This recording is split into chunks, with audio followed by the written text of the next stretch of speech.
واش في خباركم بأنها نهضة القيامة في بريطانيا؟ واش في خباركم إخواني أخواتي؟ لأنني تصنت وسمعت بزاف ديال المغاربة وبما فيهم شي مؤثرين اللي هما تما بدولة بريطانيا اللي خرجوا وعبروا على الرأي ديالهم وبكل أسف في المغنية دنيا باطمة. خرجوا بزاف ديال الناس كيستنكروا ذلك اللباس اللي كانت كتسارى به في شوارع لندن. قال لك اودي المغنيه من وصلت لبريطانيا وكانت عندها حفله في الليل بشي موقع سميتو وقيلا شيراتون ولا هيلتون ولا بحال هكا. فقال لك خرجت باش انها تسارى وتشوف، ولكن كيتفاجئوا لغد لهيه بالفيديو ولا المقطع ديالها ستوري اللي هو كتشاركوا مع الناس على الصفحه ديالها، وكان واحد المقطع اللي هو صادم. كيفاش انك كتمشي بديك الطريقه، وهنا خرجوا الناس تما المغاربه وعبروا على الراي ديالهم وعبروا على الاستنكار ديالهم فيما يخص ذلك الفعل من المغنيه. كلهم خرجوا قال لك اودي هاد خيتي، واش انها خوات المغرب، واش نسات راسها مش من دوله جايه، ما عرفت بانها راه جايه من دوله المغرب، الدوله المحافظه، الدوله اللي كتعطي قيمه للمراه المغربيه. كل شيء استنكر هذا الفعل هذا إخواني أخواتي، ولكن الصدمة والطامة الكبرى هو الخروج ديال هاد المؤثرين اللي كلهم تكلموا. ولكن واحد الحاجة اللي هما كانوا تيقولوها في الآخر ديال الفيديوهات، شنو كانوا تيقولوا هاد المؤثرين؟ كانوا تيقولوا قبل ما يقولوا بسلامة كانوا تيقولوا وعندكم تدخلوا وتسبونا، يعني عارفا بأن كاينة هناك مجموعة اللي هما كيخرجوا وكيسبوا الناس. لأي واحد كيخرج وتيعبر على الرأي ديالو تجاه هاد المغنية بما تقوم به من الأفعال اللي كتحشم سواء بها سواء بالمغاربه، عارفين بان عندها شي وحدين اللي هما مشمكرين كيف ما تنقولوا، فكيدخلوا تيبقاو يهجموا على الناس في التعاليق بالسبان وبالمعيون. يعني تصور معايا ناس مؤثرين في بريطانيا وكانوا في اخر فيديو كانوا تيقولوا وعندكم تدخلوا وتسبونا وتعايرونا، لأن هذه هي الحقيقة إخواني أخواتي. والدليل على أن فيما كنتكلموا على شي حاجة اللي هي كتخص هذه المغنية إلا وكتلقى شي تعاليق كيجيو ديال السبان وديال المعيور من عند واحد الناس اللي هما ما عندهم لا ذمة ولا ضمير ولا أخلاق. حنا فقط كنتقدوا واحد الأفعال اللي هي تتسيء لنا نحن كمجتمع مغربي. هاد المغنية كنا تنقولوا بأنها دخلت للسجن وكنا تعاطفنا معها، وبالأخص اللحظة اللي كانت خرجات والفيديو اللي دارت مع بنيتها رغم أنه كان مدروس ومفبرك، ومع ذلك قلنا عفى الله عما سلف. المغنية خرجات دوز عام ديال الحبس، خليوها تبني حياتها.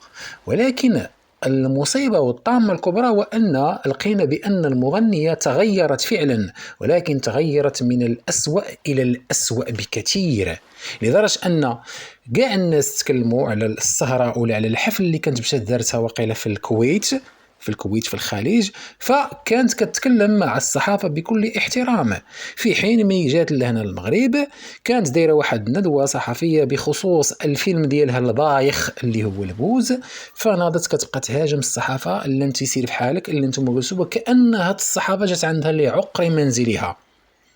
كاين هناك واحد رد فعل من واحد الصحفيه، من طبيعه الحال ما عجبناش ديك الرد الفعل منها لان احنا دائما كنبغيو الحق، ولكن التصرف اللي دارته هذا المغنيه تصرف تيبين على انها لم تتعلم شيئا من الدرس الاول اللي كان عباره على سنه ديال السجن.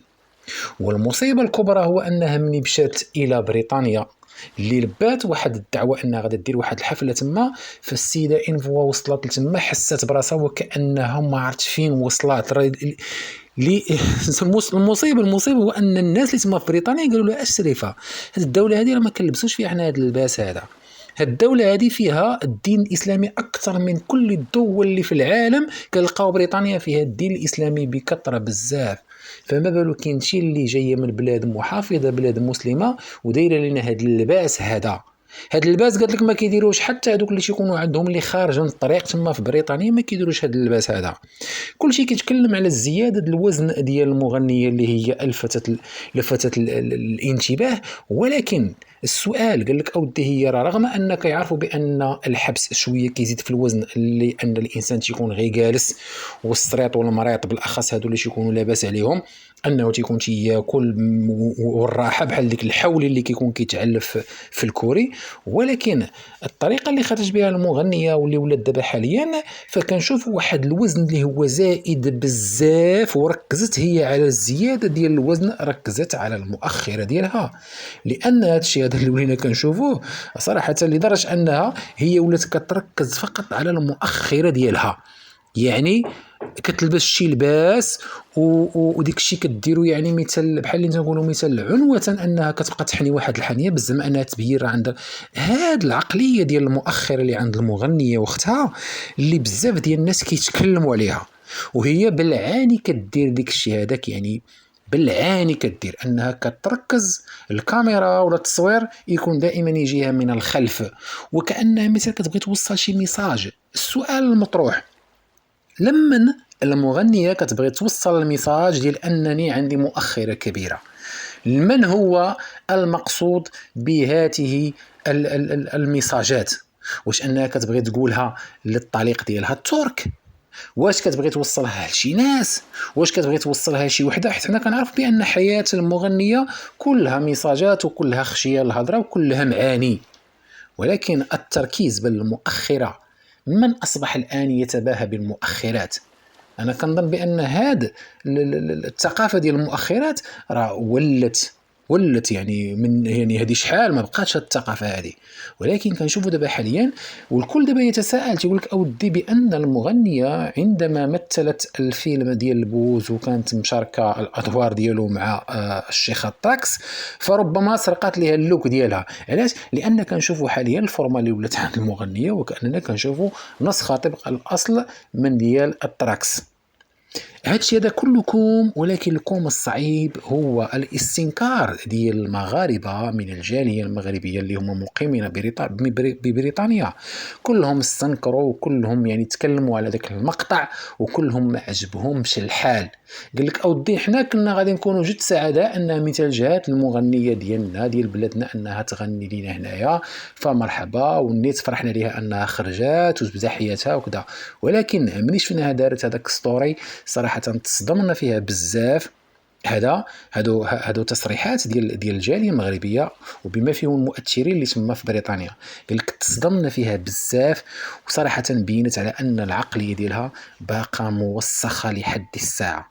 قال لك كنا تنظن على ان ربما السجن او لا الحبس غيرها، ولكن مع الاسف العقليه هي وخد دوز ماشي غير سنه سجنيه، وخد دوز حتى اكثر من ذلك.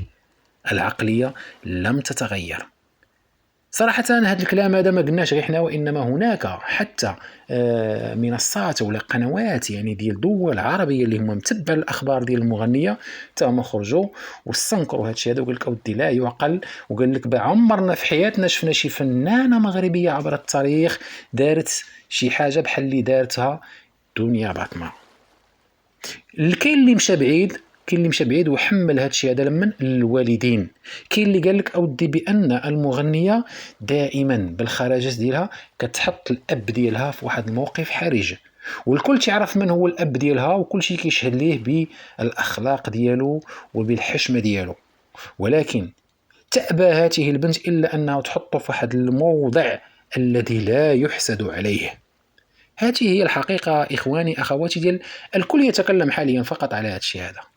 كل شيء دابا حاليا فين ما دخلتي المشكله هو انك تبغي ما تشوفش هذا الشيء هذا، ولكن اصبحت المواقع تفرض عليك هذا الشيء. علاش؟ لان طالعه في النسبه ديال المشاهده.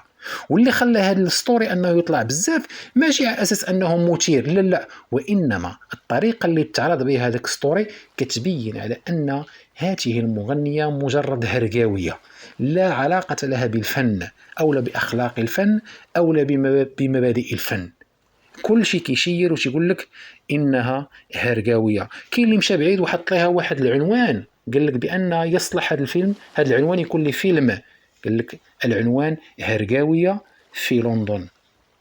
صراحه هذا الشيء هذا صادم بزاف وصدمنا نحن كمغاربه. لذلك السؤال المطروح، هذه المغنيه امتى غادا تتغير؟ او لا امتى غادا تعرف بان هذا الوقت هذا ما بقاش وقت التباهي بالمؤخرات، وإنما أصبح التباهي بالأخلاق؟